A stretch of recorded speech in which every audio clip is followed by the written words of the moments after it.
교민이 하나 페이스북에다 글을 올린 것이 있는데 독일 국민들이 굉장히 의아하게 본다는 거예요. 그러면서 굉장히 너희들은 좋겠다 라면서 뿌듯함을 느꼈다는 글을 올렸거든요. 네, 교민이 그 SNS에서 올렸는데 그 독일 그 정상회담이 많이 열리는 그 인근의 호텔 인근의 커피숍이랍니다. 커피숍 주인이 보니까 각국 그동안에 정상들도 많이 오고 그랬는데 자국의 교민들이 이렇게 자기 나라 모국의 대통령을 열렬히 환영하는 나라는 처음 봤다.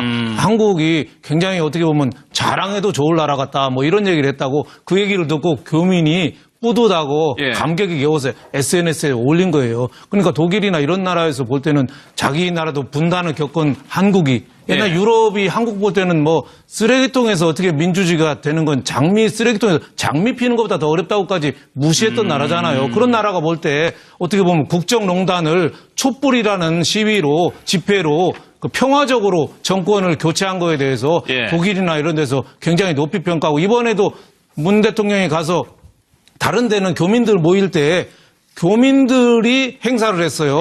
대통령님 환영합니다. 이렇게 현수막 붙이고 했는데 이번에는 청와대에서 해가지고 가서 대접을 해준 그렇죠. 거죠. 그 현수막도 아마 여러분들 자랑스럽습니다. 뭐 이런 식으로 현수막을 붙여서 아예 교민들 위주로 행사를 했으니까 굉장히 어떻게 보면 독일 교민들이 볼 때는 저 뿌듯해하는 게 이심전심으로 전달이 된 거죠. 하지만 우리가 인기가 높은 거는 또 그만큼 또 뒤가 좀 따라야 되거든요. 지금 우리나라는 외교 통일 문제, 급한 거 북핵 문제, 그리고 경제의 양극화 문제 모든 게 이제 고통스러운 게 있기 때문에 지금 문재인 대통령이 지지율이 한 83%까지 올라갔지만 그게 이제 올랐습니다. 사회적인 대타협 양보하고 결단할 때는 결단하고 이게 더 필요한데 이런 지지율이 외국에서도 계속 유지되려면은 앞으로가 더 중요하다고 봐야죠. 지금은 이제 기대치가 많이 반영이 된 거다. 저는 이렇게 생각합니다. 이 나라도 분단을 겪은 한국이 옛날 유럽이 한국 볼 때는 뭐 쓰레기통에서 어떻게 민주주의가 되는 건 쓰레기통에서 장미 피는 것보다 더 어렵다고까지 무시했던 나라잖아요. 그런 나라가 볼 때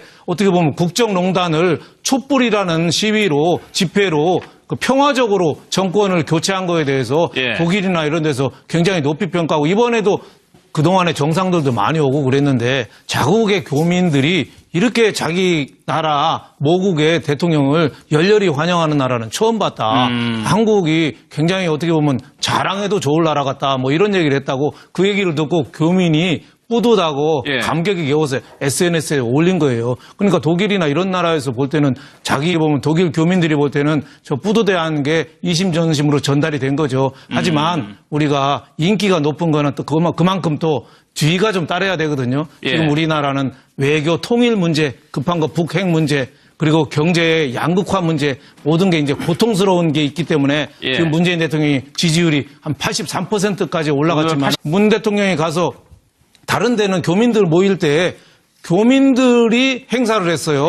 대통령님 환영합니다. 이렇게 현수막 붙이고 했는데 이번에는 청와대에서 해가지고 가서 대접을 해준 거죠. 그 현수막도 아마 여러분들 자랑스럽습니다. 뭐 이런 식으로 현수막을 붙여서 아예 교민들 위주로 행사를 했으니까 굉장히 어떻게 교민이 하나 페이스북에다 글을 올린 것이 있는데 독일 국민들이 굉장히 의아하게 본다는 거예요. 그러면서 굉장히 너희들은 좋겠다 라면서 뿌듯함을 느꼈다는 글을 올렸거든요. 네, 교민이 그 SNS에서 올렸는데 그 독일 그 정상회담이 많이 열리는 그 인근의 호텔 인근의 커피숍이랍니다. 커피숍 주인이 보니까 각국